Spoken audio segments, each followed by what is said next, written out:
어, 그동안 제가 우리 목자 목리들 데리고 목자 연합 수련회도 전에도 갔었고 2년 전에, 그리고 또 목자 컨퍼런스 이렇게 갔다 왔는데 조금씩 달라지는 게 있는데, 그 달라지는 게 뭐냐면 그 이제 목자 연합 수련을 인도를 하고 있는 분들의 수고와 섬김이 조금씩 달라진 부분도 있어요. 그런 부분 없는 건 아니고요. 또 강사들에게도 그런 부분이 있는 것 같기도 하고요. 무엇보다도 하나님께서 참석하는 우리 교회 목자 목리들의 마음을 많이 바꿔놓으신 것 같아요. 이전에는 마치고 오면서도 그 마음이 다 기쁜 게 아니었어요. 어떤 사람은 은혜 받고 기쁘고 이런 그 분위기가 느껴지잖아요. 근데 이번 목자연합 수련회처럼 다녀올 때 다 모두가 은혜를 받고 이런 우리 교회만 그런 게 아니고, 어제 이제 끝나고 나면 이렇게 평가를 요즘은 핸드폰으로 해가지고 바로 하면 통계가 바로 나와요. 98%가 나왔습니다. 이 목자연합 수련회 와서 은혜 받았다, 너무 감사하다, 98%. 그런 게 어디 있습니까? 뭐 우리가 이북도 아니고, 예? 누가 감시하는 것도 아닌데. 그래서 여러분, 이틀 동안이지만 우리의 심령의 변화를 일으킬 수 있는 그런 무슨 큰 부흥에 갔다 오는 그런 일들을 경험하는 것은 목자 목녀들에게 주어지는 하나님의 은혜고 축복이라고 생각해요. 어차피 사는 인생인데, 여러분, 내가 목녀로 살다가 우리 가정도 변화되고, 조금 전에 간증처럼 변화되는 것이 꼭 사람이 이래서 저렇게 바뀌는 거 아니에요. 우리의 생각이 바뀌고, 철학이 바뀌고, 우리의 삶이 바뀌고, 우리의 미래에 대한 도전이 바뀌고, 우리 자녀들에 대한 기대나 이런 모든 생각들이 바뀌어지는 전인적인 변화가 일어나는 건데, 사람마다 다 측면은 다 다르지만 동일한 것은 하나님이 특별히 역사하시고 은혜를 베풀어 주신다는 거예요. 왜냐하면 섬기기 때문에 주시는 복입니다. 그래서 여러분, 기도할 때, 교회 나와서 기도할 때도 하나님 제 은혜 받게 해주세요 이렇게 기도해야 되지만, 그 기도보다는 제가 하나님 섬기는 사람 되게 해주세요, 하나님 앞에 예배하는 자가 되게 해주세요, 하나님 정말 사람을 섬기는 사람 되게 해주세요. 그렇게 여러분 기도해서 사람이 자꾸 이제 바뀌어야지. 막 은혜 받는다고 10년, 20년, 30년 교회를 나왔는데 섬길 줄 모르는 사람이 믿음 잘하는 건 잘 없습니다. 성숙해지지 않아요. 하나님의 축복이 임하지 않는다는 뜻입니다. 그래서 여러분들이 늘 기도할 때도 이제 우리 교회가 기도의 방법이 내용이 좀 달라져야 돼요. 전에는 하나님 은혜 주십시오, 하나님의 복이 필요합니다 이렇게 기도했지만, 이미 사실 어떤 의미에서 은혜를 많이 받았거든요. 무한 영원한 복도 받았잖아요. 우리의 기도가 이제는 하나님, 제가 정말 기쁨과 보람이 넘치는 삶, 섬기는 삶 되게 해주십시오. 그렇게 여러분, 자녀를 섬기고 부모를 섬기고 이웃을 섬기고 다 섬기는 그 가운데 하나님의 은혜가 넘치고 기적이 일어나는 것을 기억하고, 자기밖에 모르는 우리들이 이제는 다른 사람을 생각하고, 내 말 해놨다가 이 말 때문에 다른 사람이 혹시라도 마음이 아프지는 않았을까, 이런 배려하는 마음, 섬기는 마음이 벌써 내가 변화되어 가고 있는 거예요. 하나님의 축복의 그릇이 점점 커지는 거예요. 하나님은 우리를 통해서 역사하기를 원하신다는 것을 믿으시기를 바랍니다. 다르게 살자 해서 지난 시간에는 사명으로 다르게 삽시다 이렇게 말씀을 전했고, 오늘은 국률로 다르게 삽시다. 오늘 우리 세 번째는 자비로 다르게 삽시다 이렇게, 국률이라는 단어보다는 자비라는 단어로 사용했는데 같은 뜻입니다. 불쌍히 여기다, 자비롭게 여기다, 그 다음에 국률이 여기다. 저는 국률이라는 단어가 너무 좋은 것 같아요.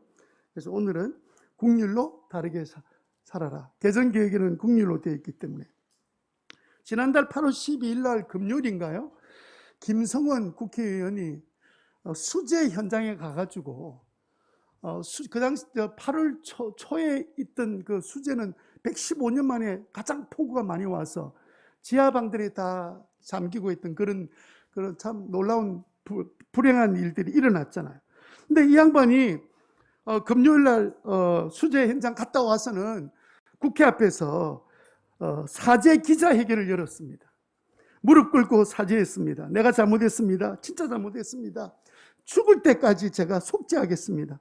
그럼 뭘 잘못했냐면 수재 현장에 가가지고 그때 국민의힘 의원들이 40명인가 갔었는데 현장에 가서 이제 사람들을 이렇게 위로하고 이렇게 하기 전에 그 주호영 그 비상대책위원장이었는가 이분이 국회의원들한테 주의를 줬어요. 현장은 참담하다 지금. 그러니까 오늘만큼은 농담하지 말고 함부로 행동하지 말고 사진도 찍지 마라. 국회의원들이 주로 하는 게 사진 찍는 거잖아요. 내가 어디 가서 내가 주민들을 돌봤다 뭐 이런 거 찍는 거잖아요. 제발 좀 하지 마라 이랬는데 그 말이 끝나자마자 바로 옆에 있었던 김성은 의원이 했던 말이 뭐냐면 와, 이때 비가 오면 사진이 잘 나올 텐데. 왜냐하면 그 수재 참사를 당한 곳에 왔으니까 비가 오는 걸 막 이렇게 모습으로 사진 찍어야 리얼하게 보이잖아요. 그 말을 딱 했는데 옆에 있는 한 의원이 툭 쳤습니다. 그리고 주호영이 그때 그 의원은 기가 차가지고 그 먼 산을 보면서 기가 차가지고 말도 못하고 그러고 있었는데 이 말이 일파만파 퍼진 거예요. 왜냐하면 옆에 바로 기자들이 있었거든. 이게 막 난리가 났습니다. 예? 어떤 사람은요, 저거 국회의원에서 쫓아내야 된다. 수재당한 사람 앞에 가가지고 그게 비가 내렸으면 좋겠다고? 지 사진 찍으려고? 이래가지고 막 난리가 났는데 진짜 국회의원이 쫓겨날 뻔했습니다. 다음에는 당선 안 될지도 모릅니다. 김성훈은 똑똑한 사람이에요. 왜 이렇게 망언을 했을까요? 왜 이렇게 실수를 했을까요? 생각해 보니까요, 이분이 아무 생각도 없이 그곳에 온 거예요. 자기는 뭐 어려움이 하나도 없는 사람이니까. 수재 현장에 올 때 되면 어떤 마음을 가져야 됩니까? 얼마나 정말 힘들까 하는 국률한 마음을 가지고 와야 되는데, 수재로 인해서 수해로 막 반지하에 있는 사람들 집에 가득 차서 사람이 죽고 막 이러는 상황에 가가지고 찾아와서 그 국률한 마음 가져서 뭘 돌봐야 될지를 그런 마음이 조금이라도 있었다면 이런 말이 나오겠습니까?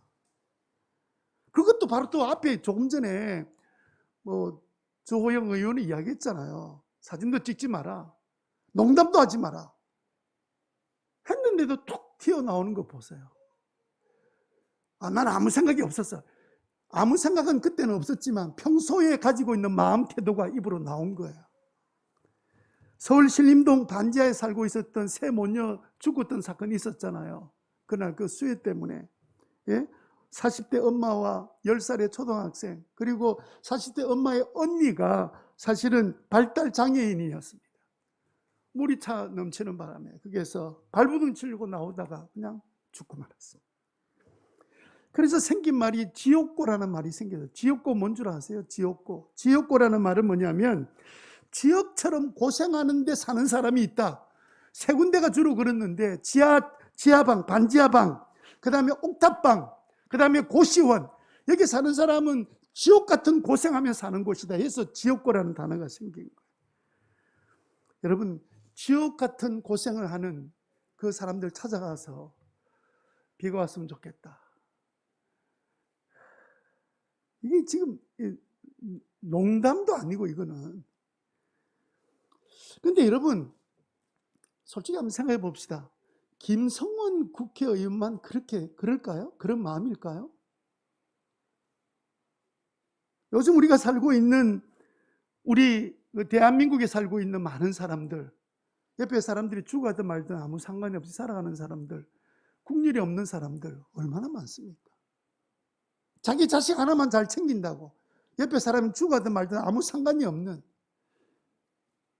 지 자식 키우면서 부모는 그냥 팽개쳐 버리고 있는, 국률이라고 찾아볼 수 없는 그런 사람이 없을까요? 정말 국률이 있는지 없는지는 무엇으로 알고 있냐면 그 입에서 나오는 말 때문에, 그 말에 가시가 있고 상처 주는 말을 하고 그리고 함부로 말하는 그것 때문에 사실은 그 마음을 그런 소리 하지 마라 하고 입단속한다고 되는 게 아니고 마음에 국률함이 필요한 거예요. 국률함이 남을 생각할 때 불쌍히 여기는 마음이 없는 거예요. 그럼에도 불구하고 우리는 얼마나 감사합니까? 왜냐하면 우리가 섬기는 하나님은 뭐라고 성경이 되어 있습니까? 국률이 풍성하신 하나님. 우리 같은 인간을 제 같으면 사람들 속에 생각하는 거, 판단하는 거 보면 다 제쳐놓고 저런 건 구원받을 자격이 없어 이렇게 할 텐데, 하나님께서 그러지 않고 우리의 죄가를 따지지 않고 우리를 안아주셨던 그 국률의 풍성하신 하나님의 은혜를 입고 살아가고 있는 게 우리잖아요. 그러니까 우리는 그 다른 사람과 다르게 그 국률을 덧입어 살아가기 때문에 우리는 국률의 사람이 될 수밖에 없는 그런 삶을 우리가 살고 있지 않습니까? 안타깝게도 믿는 사람들이 모여있는 교회가 점점 세상 사람들에게 비난을 당하는 그 이유는 다른 것도 많이 있겠지만 그 중에 가장 걱정되는 것은 우리 교회 안에 국률을 잃어버리고 있다는 거예요. 목사인 저도 그렇습니다. 저도 자칫 방심하면 국률이 없는 생각, 국률이 없는 말을 하고 있는 것을 발견하게 됩니다. 저도 코로나 걸려보니까 우리 성도들이 고생 정말 했겠구나 하는 그런 걸 느낀 거 보니까 그만큼 제가 평소에 국률이 없다는 사실을 알게 된 거예요. 어른들이 코로나 걸리면 얼마나 고생이 많습니까? 죽는 사람들은 다 대부분 어르신들이에요. 여러분들은 어떠세요? 여러분들의 마음에는 좀 국률이 있다고 생각하십니까? 적어도 우리 성도들이 다니는 곳마다 사람들이 우리 성도들을 보면서 나는 저 사람에 대해서는 잘 모르지만 한 가지 아는 것은 저 사람은 참 다른 사람을 불쌍히 여기는 사람이야. 저 사람이 지나간 곳마다 사람들이 위로를 받아. 어떻게 힘들고 어려운 사람들에게 저렇게 말 한마디라도 참 국률이 여기는 그 말을 할 수 있을까? 이런 칭찬을 받는 분들이 우리 성도라고 저는 생각합니다. 하나님은 우리 신자들이 국률이 넘치는 사람 되기를 원하세요. 오늘 우리가 읽었던 그 세 번역 말고 개정개역 한번 읽어봅시다. 마태복음 5장 7절 말씀 시작. 네, 시작. 네. 네. 저를 좀 국률이 여겨 주십시오. 제 마스크 벗겠습니다. 국률이 있어야 국률함을 받을 수 있다. 하나님은 계속해서 어떤 사람에게 더 큰 국률을 베푸시느냐?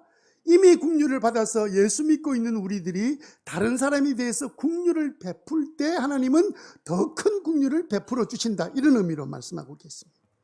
어떻게 하면 우리가 하나님의 국률을 얻는 사람 될 수 있을까요? 첫 번째 우리가 생각할 것은 뭐냐면 신자가 우리가 국률을 베푸는 삶을 살지 않으면 우리는 어떤 삶을 살게 되느냐? 똑같은 삶을 살아요. 똑같은 삶을 산다는 말은 하나님의 국률함을 입지 않은 사람과 똑같이 사는 거예요. 국률함을 한 번도 경험하지 못했던 사람처럼 살게 되더라는 거예요. 안 믿는 사람들이요. 우리 예수 믿는 사람 보면서 하는 말이 있습니다. 화를 내면서 말합니다. 왜 그렇게 말하냐면 저들은 예수쟁이들은 맨날 자기들은 예수 안 믿는 사람하고 다르대. 자기들만 좀 다른 사람이라고 이야기해. 자기들은 다르다고 이야기해. 그런데 그렇게 화를 내면서 이야기하는 사람들의 의도는 뭐냐면 내가 보니까 하나도 다른 거 없는데 나하고 똑같은데 내가 욕할 때 지도 욕하고 내가 싸울 때 자기도 싸우고 내가 남에게 갈등할 때 지도 갈등을 갖고 있고 내가 힘들어할 때 보면 지도 힘들어하대. 근데 뭐가 다르단 말이야. 그런데 저그들은 맨날 우리는 다르다. 우리는 뭐 선택된 백성이다. 막 이러면서 이야기하는데 진짜 기가 차더라면서 그렇게 화를 내면서 세상 사람들이 이야기를 합니다. 진짜 신자와 믿지 않는 사람이 다른 점이 뭡니까? 믿는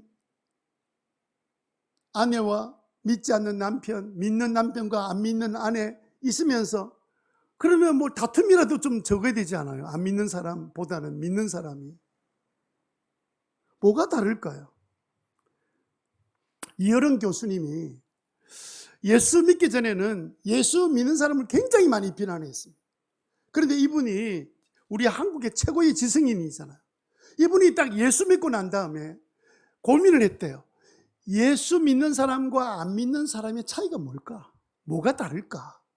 그래서 막 이래 보니까 뭐 어떨 거 보면 행동이 다 비슷하고 똑같고 그런데 뭐가 다를까? 딱 이런데 이분이 한 가지 깨달았던 게 뭐냐면 예수 믿는 사람들 마음속에는 그래도 남을 불쌍히 여기는 국률함이 있구나. 이 단어를 찾은 거예요. 예수 믿는 사람에게는 국률이라는 게 있구나, 이 사실을 발견하고 정확하게 믿는 사람과 안 믿는 사람, 믿음이 있는 사람과 없는 사람의 차이는 국률이다, 이렇게 이분이 말씀하셨습니다.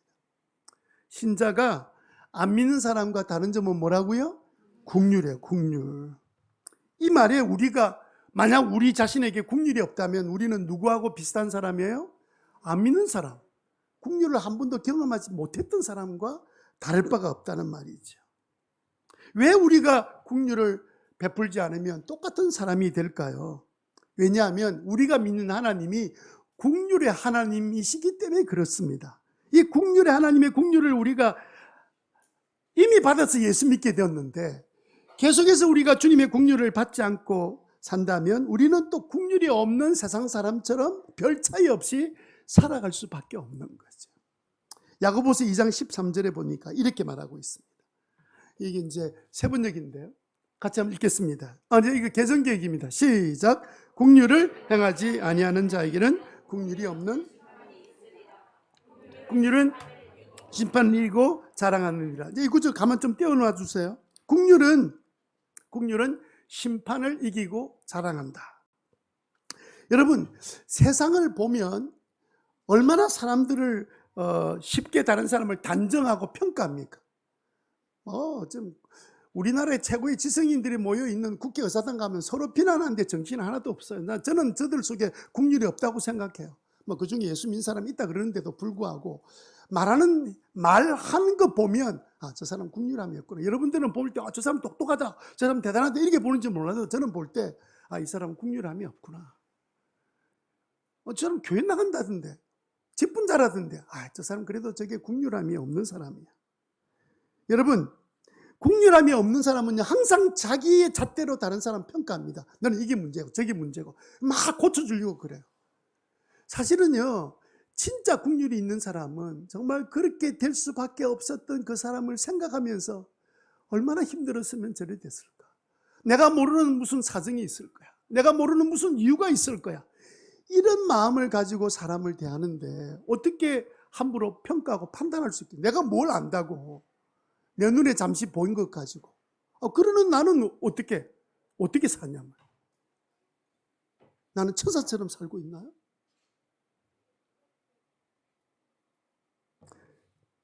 그래서 그 성경에 보면 국률은 심판을 이긴다. 이 심판을 이긴다는 말은 다른 말로 하면 확 덮어버린다는 뜻입니다. 막 심판하고 막 정죄하고 이런 사람인데 갑자기 국률이 그 마음속에 확 들어오게 되면 모든 심판을 다 덮어버린 거예요. 내 안에 있는 모든 정죄의 영들이나 판단하는 모든 것들이 무엇이 나를 딱 덮어버리냐면 국률이라는 마음이 딱 들어오는 순간에 다 덮어버려, 없어져 버려요. 저 사람 원래 저런 사람 아니었는데 근데 그런 사람 돼버렸어. 왜? 국률은 심판을 이기기 때문에. 그래서 그렇게 자랑하게 되는 거야. 내가 이렇게 된 것은 하나님의 순전한 은혜야. 하나님이 나를 국률이 여겨주신 거야. 나는 원래 그런 사람이었잖아. 내가 얼마나 똑똑한데. 은근히 그렇게 말한다면 그 사람은 국률이 뭔지를 모르고 자랑을 할 수 없는 사람으로 사는 거죠. 저희들이 이제 국민학교, 요즘은 초등학교라 그러잖아요. 국민학교 다닐 때 사용했던 말인데, 요즘은 그 지체장애인, 이런 정신장애인, 이 말이 참 좋은 것 같아요. 그때는요, 등이 굽어서 이렇게 지체장애인들을 부를 때 꼽추라고 불렀습니다. 얼마나 많이 놀렸습니까? 오동추야 이러면서 놀리고, 어른이나 아나 할 것 없이 막 그렇게 놀렸던 게 기억이 납니다. 어느 국민학교, 초등학교 화장실에 있었던 일인데, 그 당시 화장실이 어떻게 생겼냐면, 우리가 어릴 때는 정말 어려웠습니다. 화장실에 그 휴지가 신문지 잘라가지고 붙여 그렇게 살던 시대였습니다. 그 푸세식이었잖아요. 퍼가지고 담아내는 화장실에. 그런데 지체 장애가 하나 있었는데, 반에 걔가 실수를 해서 빠진 거예요. 그래가지고 겨우 자기가 기어 나왔습니다. 화장실 문을 여는데 그 냄새가 막 금방 다 퍼지잖아요. 선생님도 놀래고 아이도 놀래고 막 소리를 지르는데 똥냄새다! 막 빨리 나가라 막 그냥 하고, 막 아이들이 놀리고 막 그냥 욕을 하고 막 그냥 정죄하고 막 심판관들이 얼마나 많은지 막 그 아이가 엄청 상처를 받았을 거예요. 이런 상황 가운데 아무도 이 아이를 데리고 나가는 사람이 없었어요. 선생님도 그냥 어쩔 줄 모르고 있고 아이들도 그렇고. 그런데 어떻게 알았는지 시간도 얼마 안 갔는데 아이 엄마가 막 달려온 거예요. 아마 학교 근처에 있다가 막 그 소식을 들었는 것 같아요. 막 달려와가지고는 그 다음에 오자마자 이 엄마는 주저하지도 않고 자기 치마로 확 아이를 감싸 안아가지고 데리고 나가는 거예요. 그게 국률이죠. 그게 엄마의 마음이죠. 그게 아빠의 사랑 아니겠습니까? 국률이 딱 갖고 있는 사람이 등장하니까 모든 정죄하고 욕하고 심판하는 말들이 갑자기 싹 사라져 버렸어요. 동네가 좀 이상해요. 그 학교 안이 조용해진 거예요. 갑자기 선생이고 아이가 할 것 없이 국률이 나타나니까 모든 게 다 조용해져 버렸습니다. 그런 마음 어디서 나왔을까? 하나님이 우리 인간을 처음 창조하실 때 하나님의 형상대로 우리 인간을 만드셨다. 형상은 형상으로 우리가 이해하지만 하나님의 모양이 없는데 무슨 형상이에요? 이걸 원래 단어가, 본질적인 단어가 뭐냐면 그분의 성품, 어려운 성품, 그 성품을 우리가 닮은 거예요. 그래서 여러분, 우리는 사실은 좀 이 국률함을 잃어버리지 않으면 대개 보면 엄마가 갖고 있는 아빠가 갖고 있는 그 마음, 그 사랑, 그 국률을 가지고 자기 자녀를 대하는 것은 하나님으로부터 처음부터 그렇게 지원받아서 우리 속에 있게 된 것 아니겠습니까? 사랑하는 성도 여러분, 우리 안에 국률이 사라지게 되면 하나님 앞에 나와서 은혜를 받아야 국률이 생기는데, 이 국률이 없이 살게 되면 세상과 똑같아져서 여전히 나이가 들어도 세상을 오래 살고 잘 살고 지식이 있고 제가 누구를 어떤 직책을 이야기 안 하겠지만 그런 사람이라 할지라도 똑같아. 맨날 남 욕하고 비난하고 정죄하고. 저는 아예 막 그냥 이제 그런 방송도 보고도 싶지를 않아요. 내가 그렇게 될 것 같아. 내가 욕할 필요도 없어. 욕할 필요가 왜 없습니까? 똑같은 사람 되기도 하지만 그 사람 속에는 하나님의 긍휼함을 받은 적이 없기 때문에. 하나님 감사합니다. 나도 똑같은 인간 될 뻔했는데.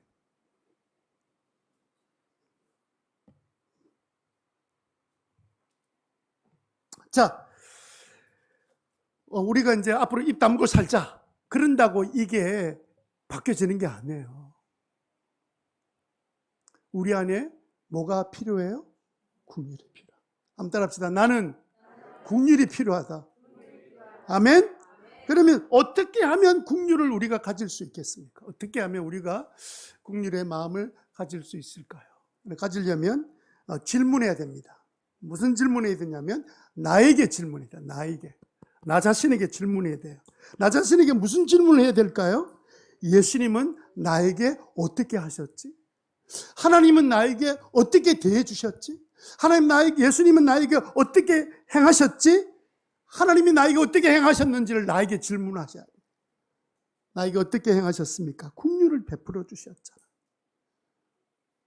맨날 똥치갑하고 살아가는 못난 우리 인생들에게 하나님 긍휼을 베풀어 주셔서 주님이 입었던 그 의의 옷을 벗어다가 우리에게 덮어주셨잖아요.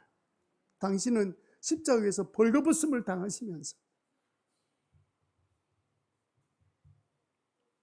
예수님께서 나에게 베풀어 주신 것에 대해서 날마다 자기한테 물어봐야 돼요. 하나님이 나에게 어떻게 행하셨지? 그럴 때 우리가 잊어버리고 있었던 하나님의 놀라우신 그 긍휼함이 다시 한번 더 기억하게 되고 감사하게 되고 찬양하게 되고. 그래서 여러분, 너무 세상에 많은 스토리들을, 드라마나 너무 많은 뉴스들을 보지 마세요. 그냥 하루에 한 30분 정도 보고 끝내세요. 그게 무슨 소망이 있고 기쁨이 있고 위로가 됩니까?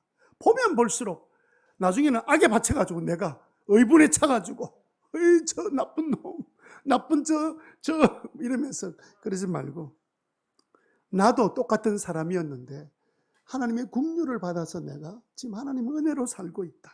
그런 마음으로 살아서, 여러분, 우리가 내가 계속 긍휼을 베풀어야 하나님의 긍휼이 계속 나에게 넘치게 된다는 사실을 잊지 마시고, 우리는 하나님의 사랑과 은혜와 긍휼을 받아야 이 땅에서 정말 행복한 인생으로 살게 될 수 있는 줄로 믿습니다. 마가복음 6장 34절 같이 한번 읽겠습니다. 같이 읽습니다. 시작. 예수께서 큰 무리를 목자 없는 양 같은 그들을 불쌍히 여기시니. 아멘. 제가 사실 오늘 그 예배를 생각해 시간을 보니까 우리가 이제 목자연합 수련회 그 마지막 시간에 영상 보신 거 있잖아요. 그걸 제가 우리 성도들이 다 봤으면 좋겠다. 어떻게 뭘 하고 어떻게 그 장산교회 스태프들 섬기고 있는지를 보여주고 싶은데, 아침에 그 시간을 보니까 10분이에요. 10분. 다 보면 너무 좋은데, 여러분 여러분들이 이제 예배 앞으로는 예배 들어올 때 하나 잊어버려야 될 게 뭐냐면, 예배 언제 마치노 이거 잊어버리셔야 돼. 일주일에 한 번 예배 드리는데 드라마 볼 때는 몇 시간 보고 앉아도 아무렇지도 않다가 예배만 조금만 10분만 길어지면 언제 끝나노?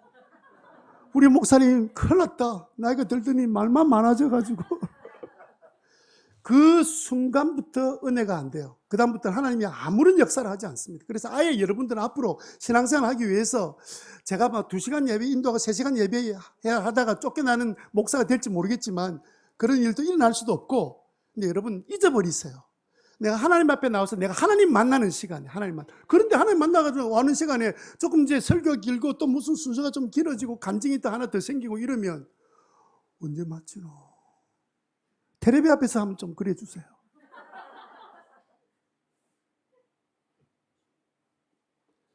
저는 축구를 좋아하는데요, 좋은 프로를 제가 몇 번을 보더라고요. 몇 번을. 그런데 언제 마치노? 한 번도 한 적이 없어. 내 생각해 보니까. 아니, 다 봤는데 이미 결과도 다 아는데도 그 내용 자체가 너무 재밌어가지고 참 한심한 목사지.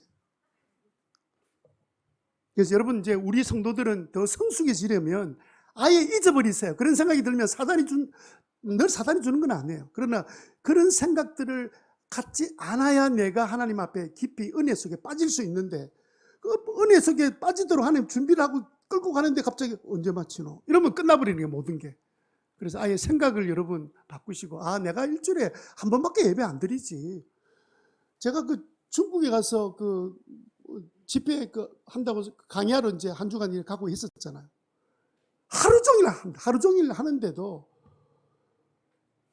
그래서 왜 이렇게 똑같은 시대에 사는데 중국 사람들은 저렇게 하루 종일 앉아가지고 그 불편한 자리, 이런 자리도 아니에요. 불편한 자리 앉아가지고 저렇게 듣고 앉아 있는데, 우리 교인들은 10분만 지나가고 나면 우리가 그만큼 살기 좋아진 거예요. 잘못된 건 아닙니다.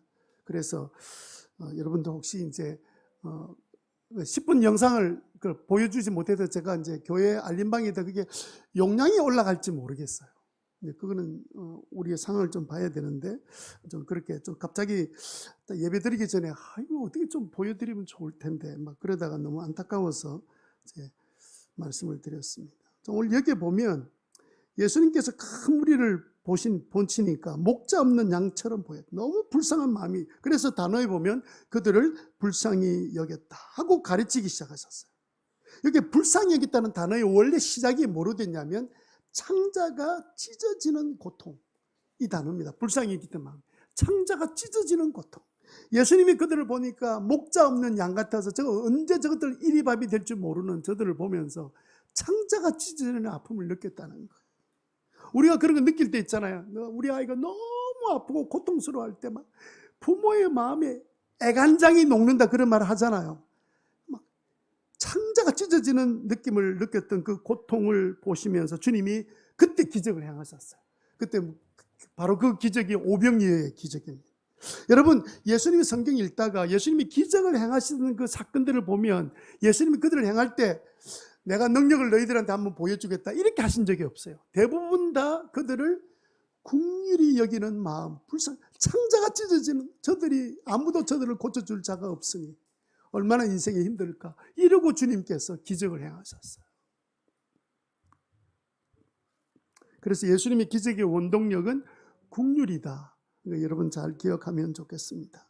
여러분 가운데서도 불쌍히 여기는 마음, 이런 국률한 마음이 있기를 기도하고, 또 여러분들이 국률한 마음을 가지고 대할 때 하나님의 기적이 일어난다는 사실을 믿으시기를 바랍니다. 우리에게 필요한 것은 창자가 찢어질 듯한, 믿지 않는 우리 가족들을 볼 때 창자가 찢어지는, 저렇게 하나님의 은혜를 알지 못하다가 갑자기 하나님의 은혜의 국률함을 맛보지 못하고 살면, 그러다가 인생이 끝나면 어떻게 되나 하는 그런 간절한 마음으로 여러분 살아가게 되시기를 바랍니다. 제 주위에는 이제까지 지내면서 다양한 목회자들이 있었는데, 그 중에는 아주 정말 국률함이 넘치는 그런 목회자들이 있습니다. 근데 그런 분들을 옆에서 가만히 보면 특징이 뭐냐면 정말 그 마음의 국률함이 묻어져 나와요.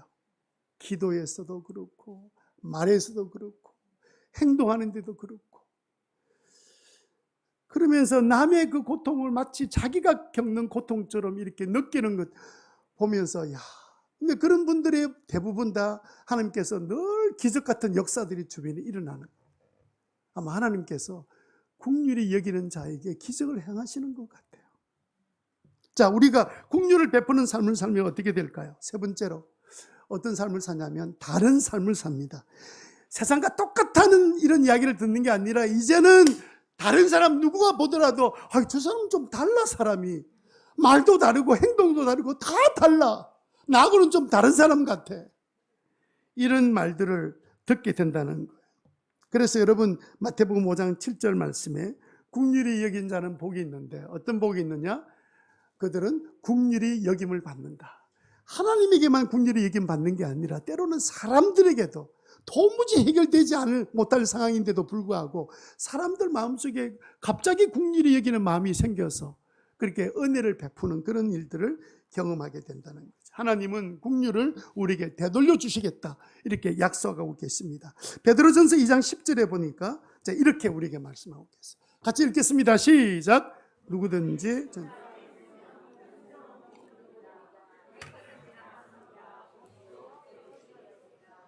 베드로전서 2장 10절 말씀, 구절은, 성경 구절은 베드로전서, 내용은 고린도후서 5장 17절 그렇습니다. 제가 읽어드릴게요. 너희가 전에는 백성이 아니더니 이제는 하나님의 백성이요 전에는 국률을 얻지 못하였더니 이제는 국률을 얻은 자니라. 제가 정신없이 했던 것 같습니다. 국률이 여겨주시기 바랍니다. 목사님 이제는 다 됐어 이제 이렇게 하지 말고, 국률을 알기 전에 우리는 하나님의 국률을 받았는데, 그때는 하나님의 국률을 입기 전에는 하나님을 알지 못했던 백성이었는데, 하나님의 국률을 받고 난 다음에 나는 너희들은 내 백성이 되었다, 하나님의 백성이 된 거예요. 하나님의 백성이라 인정해 주시는 거예요. 그래서 우리가 여러분 하나님의 국률을 얻었다는 것이 얼마나 큰 은혜인지 모릅니다. 국률은 심판을 이긴다. 국률은 심판을 이긴다. 꼭 기억하면 좋겠습니다.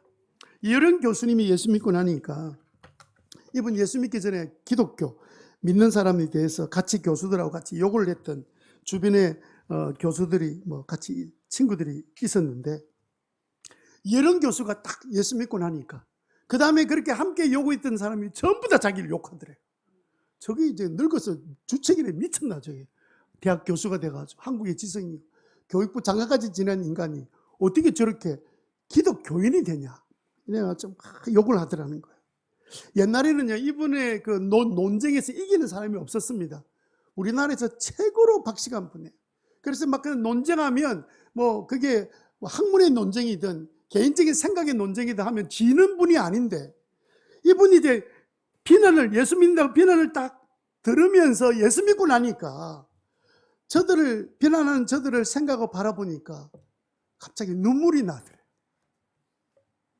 과거의 자기의 모습을 보는 것 같기도 하고, 내가 옛날에 그랬지, 내가 옛날에 몰라서 그랬어, 저들도 몰라서 그럴 거야, 예수님이 십자가에 달려서 못 박혀 죽으실 때 아버지 저들의 죄를 용서해 주옵소서. 저들이 하는 일을 저들이 알지 못합니다 했던 말처럼 그걸 구절을 가지고 이야기했던 것은 아닌 것 같은데 이분은 그게 느껴진 거예요. 그게 느껴진 거예요. 저들이 하는 일을 잘 모르기 때문입니다. 이게 국률이지요. 이 못된 인간들, 대학 교수도 돼가지고 저거밖에 못해 이렇게 비난하지 않고 그들을 바라보면서 눈물이 나더라. 노 교수가 눈물이 나더라. 저들은 모르기 때문에 그렇습니다. 저들의 잘못을 용서해 주십시오. 우리가 다르게 사는 방법은 국률을 우리가 품을 때 우리를 다르게 살게 되는 줄로 믿습니다. 하나님, 저에게 국률을 깨닫는 자 되게 하여 주옵소서. 이삭 토스트 이야기를 제가 가끔 지난번에도 드렸는데 이제 요즘은 토스트 집들이 대부분 다 문을 닫았는데 아직도 남아있는 것은 체인점은 이삭 토스트 체인점이 여전히 남아있습니다. 왜 저렇게 오래 갈까? 보면 그 김하경 대표이신 그 집사님의 믿음 때문에 그렇습니다. 최근에 이분은 기부천사라고 임명을 받았습니다. 기부를 너무 잘하시는 거예요. 직원들에게 너무도 잘하고. 이분은 전에 말씀드린 것처럼 가맹업주들에게 가맹비를, 인테리어비 이런 거 절대로 받지 않습니다. 그리고 가게 주인들이 재료를 사는 것보다 더 함께 사서 공동 구매하면 싸게 사잖아요. 더 싼 방법을 선택해서 이 업주들이 싼 재료로 물건을 만들도록 돕고 있습니다. 어떤 분이 물었어요. 아니 가맹비만 조금 받아도 지금 2,000개 가까운 그 가맹점이 있는데 그 가맹비만 받아도 수십억이 되는데 왜 안 받았습니까? 남들은 다 받는데 왜 안 받습니까? 그랬더니 이분의 대답입니다. 우리 가맹회원들은 가뭄을 만난 사람들입니다. 가뭄을 만난 이웃들입니다. 얼마나 힘들면 이제 마지막으로 이 토스트 가게를 하겠습니까? 수재를 당한 이웃입니까? 입니다. 그런데 그 가게에 내가 더 일을 취한다고 그들이 가지고 있는 수익을 제가 어떻게 빼앗을 수 있겠습니까? 제가 도와줘야 되죠. 이렇게 마음을 갖고 있는 거예요. 처음에 토스트점을 할 때는 뭐 설탕 뿌리고 머스터드, 겨자 이런 거 뿌려서 이렇게 빵 굽고 이렇게 하면서도 여전히 장사가 잘 되어서 옆 주변에 막 가게들, 비슷한 가게들이 막 생기고 이랬습니다. 아이고, 하나님 이렇게 자꾸 어떻게 하면 이 사람들 집들이 자꾸 생기는데 제가 이 장사하는 것을 잘할 수 있겠습니까? 이런 마음이 들어서 기도하는데 한 번은 그 가게에 한 여학생이 와서 이렇게 토스트를 시켜서 먹더니 하는 말이, 아줌마 여기다가 다른 소스를 바르면 더 맛있을 수 있을 것 같아요 이러는 거. 그래서 뭐 무슨 말이야, 무슨 소스? 이랬더니 얘가 자기 집에서 지가 만들어서 이런 먹는 소스를 만드는 게 있는 게 애가 관심이 있어가지고, 그래서 이제 소스를 만드는 방법과 재료를 이런 거 섞어서 이렇게 발라 먹으면 맛있어요. 그 이야기를 듣고는 진짜 그 여학생 시키는 대로 소스를 만들어서 했더니 자기가 만든 것보다 훨씬 더 맛있는 거예요. 그래서 그 나중에 지금도 그 토스트의 기본 소스는 그때 여학생이 말했던 것을 개발해서 그대로 지금 사용하고 있는데, 김하경 대표가 이래가지고 토스트가 너무 잘 팔리니까 가게도 많이 늘어나고, 그래서 이 학생을 찾으려고 방방 곳곳에 그 동네에 할 것 없이 이걸 뭐 수소문해가지고 찾는다고 온 광고를 하고 찾는데도 이 여학생이 안 찾아오는 거예요. 알 수가 없는 거예요. 찾다가 이제 못 찾아가지고 이분이 결론을 어떻게 내렸냐면, 하나님께서 나에게 다른 사람을 긍휼히 여기는 마음 갖고 있는 나에게 그날 여학생의 몸으로 천사를 보내주셨구나. 방송 광고를 해도 안 오니까 왜 하나님께서 김하경 이 집사님 대표를 그렇게 도우실까요? 긍휼히 여기는 마음 갖고 있으니까. 여러분, 우리가 크게 세상에 성공하지 못해도 긍휼을 베푸는 삶을 통해서 하나님의 도우심을 받는 그 은혜가 여러분 가운데 넘치게 되시기를 바랍니다. 우리가 긍휼을 베푸면 하나님이 우리에게 긍휼을 베풀어 주시는데, 내가 다른 사람이 긍휼을 베풀어 주는 것하고 하나님이 나에게 베풀어 주는 긍휼하고 비교하면 몇 대 몇쯤 될까요? 예? 1대2? 1대100? 1대10,000? 우리 함께 찬양하겠습니다.